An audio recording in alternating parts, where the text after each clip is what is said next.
Beautiful. All right. David, could you go to the right where the offering the offering post? There are a bunch piled there. Bring those in too.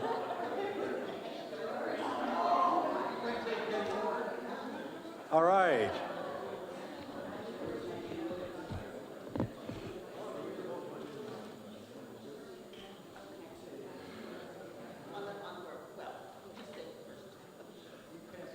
All right.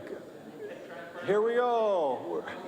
As we come back together, those folks that are on live stream are joining us, and okay, thanks. And so I don't know if anybody in your, if you guys had any questions that came up. I don't have any sheets that were handed to me. And so if there aren't any sheets, the next thing I would say, are there any questions from the floor about chapter 15 and chapter 16? Were there something that came up in your group that you'd say, Pastor Jeff, could you help out with this? Anything that came up? No, just good, healthy conversations, and that's great. I did bring my notebook back with me, so my memory is not as strong as it once was. So there were 26 people referenced. I think I said 23. 26 people referenced. And then there are another 8.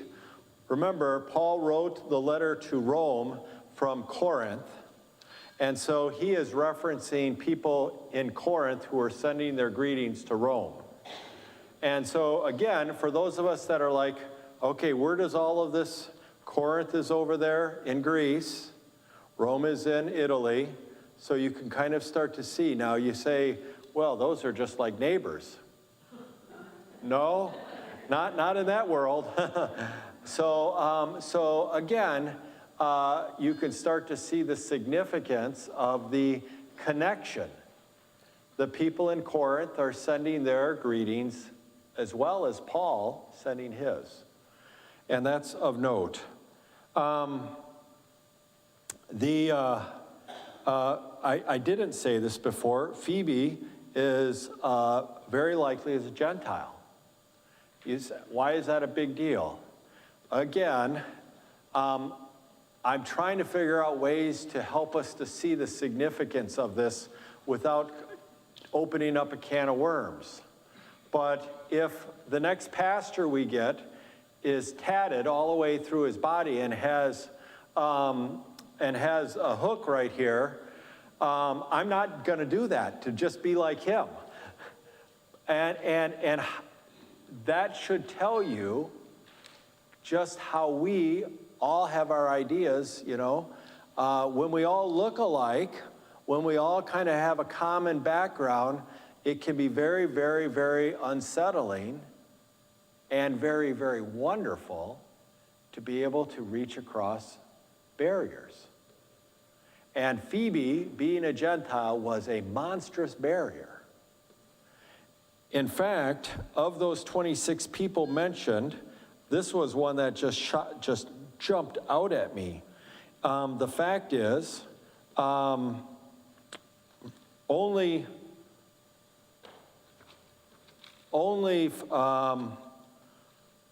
4 among the 26 were Jewish. It's like this church in Rome is the new thing. Now, again, for those of us that are historically minded, where did the church start? Jerusalem. Where did the church move? Antioch. It's like going up the road north. It'd be like moving up to Charleston. Where did the church move to then? Rome. We're looking at every time it moves, the center of the church, there are monstrous sociological changes. And we see that in the evidence that 4 of the 26 were Jewish. I told you about the immigrants and all of that. There are other fascinating things about the people, which we'll save for another day. I think I'm going to close on that, other than to just come back to what I said that little section about false teachers. I don't know, did that come up in your group conversations at all? No. It did in some of the other groups. Now, I share this because here's the tension, right?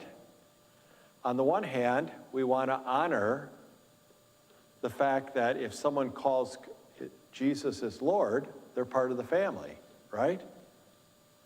But on the other hand, there are false teaching comes out of the mouth of false teachers. And sometimes we have to figure out, when is someone being, they've got some interesting ideas, but we'll respect and honor the ideas, but we will not be critical of the speaker.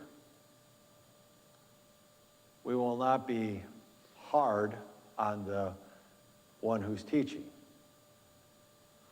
Do you know that every pastor has to figure out how to handle that in his own parish? So you can get where I'm coming from. And it's actually very apropos right now in this church family. I am comfortable allowing folks from different backgrounds, even people who have different backgrounds and have theological training, to come into our gatherings, because that's my style.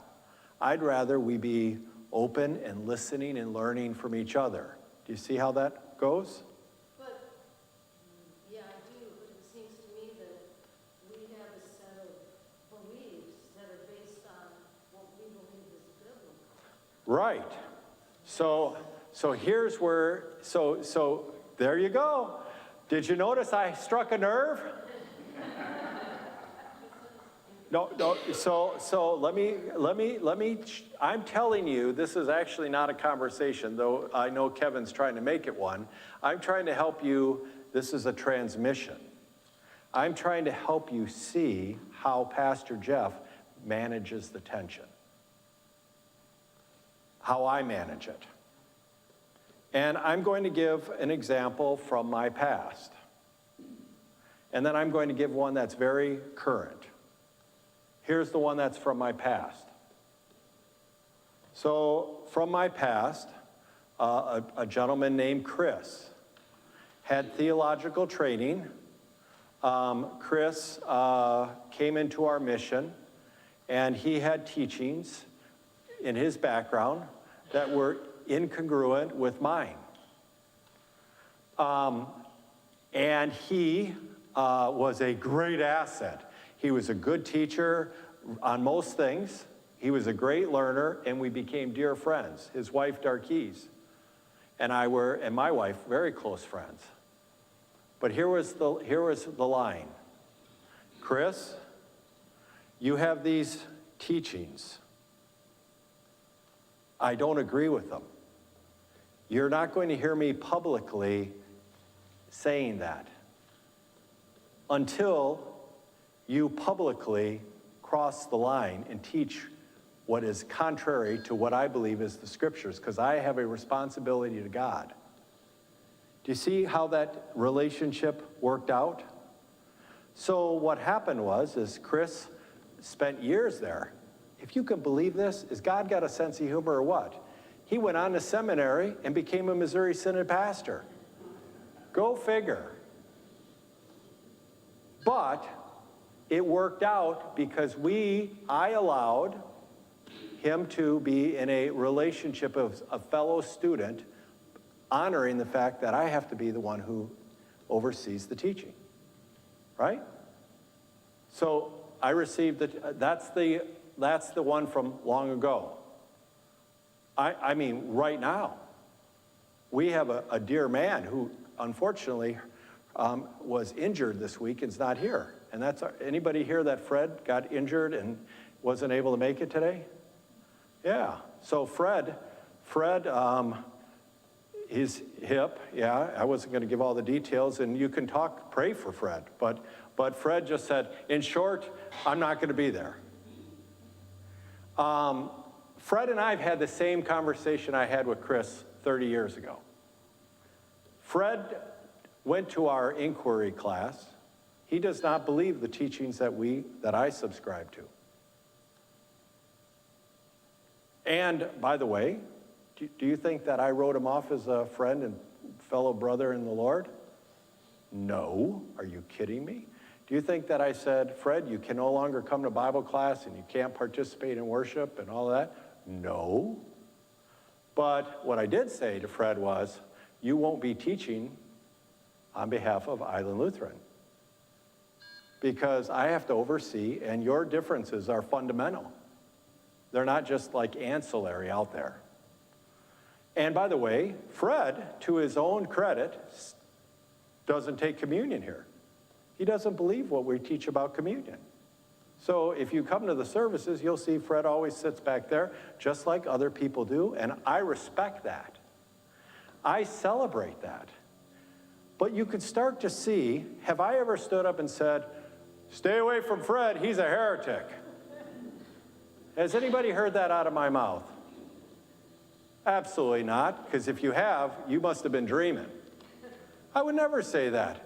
I love Fred. In fact, I've been praying for, anybody praying for Bobby Sue besides me? Seriously, you should. He's in love or something. So my point is, and I'll be letting Fred know that I shared this as a great example. I hope he's watching. Now, I share that with you because I have the utmost amount of respect for Fred. And by the way, it's not Island Lutheran. Fred has not been a member of a church for decades. He doesn't believe in joining churches. I call him lovingly the wanderer. And that's another area that I would point at. You've heard me enough. I think he's absolutely incongruent with the biblical understanding of a Christian. There is no biblical New Testament example of people who they don't get connected to a family.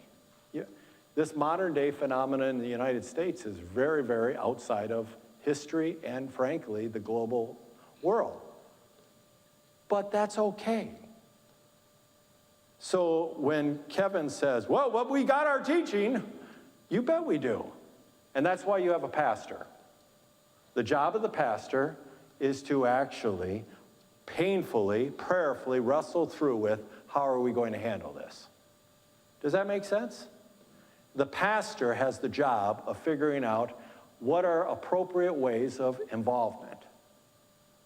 And I continue to take that seriously, and I will, till the day that the Lord gives me the chance to head off with our dear friend Dolores, or until the Lord, as the call here is no longer mine. I share that with you, and I hope as you hear that, did Pastor Jeff say Pastor Jeff's the only one can teach classes here? No. Paul Zimmerman teaches classes. Greg Bestie teaches a class. Other people teach classes. The Roman Catholic Church would probably say, well, you shouldn't be, the only ones that should teach are the priests. No, I'm not. Again, I have to sort through this in my conscience before God of how we're going to do this. So if you want to have follow-up with that, I would welcome you to do that, because I would love to chat with you, because I take the role of pastor seriously, just like I know you do as being part of the church family. I will look at the feedback and send out an email via either a text or a phone call or to those that are interested, and see how much interest there is. April 4th is coming. We'll also, if there's enough interest, we'll definitely kick off, and we'll see how many from our new members want to join too. I also, while we were on break, had a chance to talk with Elisa, and we have more information about Dolores' celebration of life. So Dolores Cook's celebration of life is tentatively planned, but until I can firmly say it's planned, I'm not going to say anything. But keep your ears open, and we'll let you know as soon as possible. Lord, remember us in your kingdom and teach us to pray. Our Father who art in heaven, hallowed be thy name. Thy kingdom come, thy will be done, on earth as it is in heaven. Give us this day our daily bread, and forgive us our trespasses, as we forgive those who trespass against us. And lead us not into temptation, but deliver us from evil. For thine is the kingdom, and the power, and the glory, forever and ever. Amen.